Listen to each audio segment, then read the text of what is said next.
was involuntary, checking her out. My breath caught in my throat when I stopped at her breasts. She had a great large rack, probably D-cut, and I felt myself going hard again. Penny complained and wanted me to help her, but I wasn't listening. She was still on the floor. Pathetic. Barbie had platinum blonde hair, the most stunning green eyes, and she was taller than most women, only a few inches shorter than me. Whoever she wasn't my type at all, but my dick was telling me a different fucking story. Penny was just about to come, I said, and took a step towards her in order to intimidate her. Her eyes widened as she processed what I said, and she sucked on her bottom lip. This is my floor. No one apart from me is allowed in here, unless I make an exception, and you're here for my cock. She laughed nervously, placing her hands on her hips. My fucking intimidation game wasn't working. I'm not here to fuck or explain myself to you. I'm sorry that I bumped into you and your friend here, she said while rolling her eyes, which meant that she wasn't sorry at all. But if you hadn't been banging her by the lift, this wouldn't have happened. She was worked up, and this was turning me on. Fuck, it was like my dick had a mind of its own. She was wearing jeans and a tight red top that exposed her tits amazingly well. I wanted to motorboat these bad boys right now. Besides, no one had ever questioned me, and I wasn't planning to go easy with this smart-ass chick at all. Penny, get inside the apartment and put some porn on for entertainment while I deal with Barbie here, I said with a stern voice. Penny was mumbling something, but she obeyed me, and that was the main thing. The girl inhaled, going red again, and glaring at me like she wanted to stick a fork between my eyes. Don't call me that, you arrogant prick, she hissed and looked around.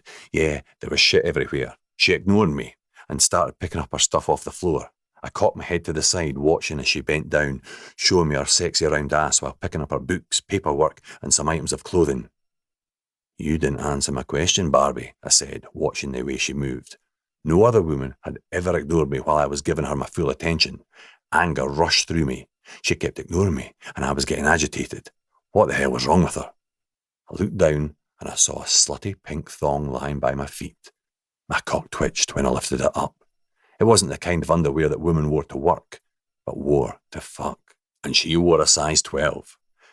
I'm not obligated to give you an explanation, fuckface, but fine, if you must know, I'm moving in next door. I inherited apartment 21, she finally said, and then she noticed what I was holding. She got up and launched forward, wanting to snatch her knickers from my hand, but I didn't let her, stepping away and catching a wave of her perfume. Orchard and blackberry. I had an instant sense of déjà vu, as if I recognised the scent. Not so fast, Barbie. You have to earn the privilege to have these back, I smirked. Her face grew harder, her nipples were erect, and I was so fucking turned on by just looking at her that it was unbelievable. She couldn't have inherited the apartment from Joey. He had no family, no friends, or anyone that I knew that was even interested in burying him.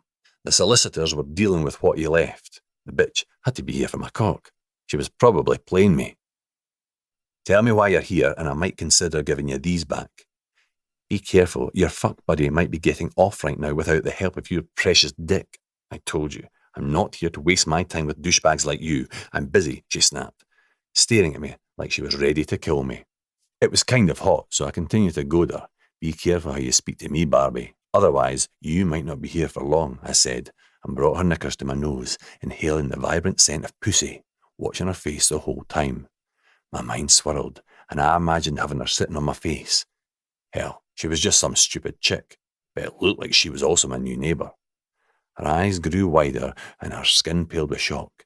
Yeah, I was pushing her, playing a twat, but I liked that game. She was working her jaw, probably thinking about 1,000 ways to hurt me.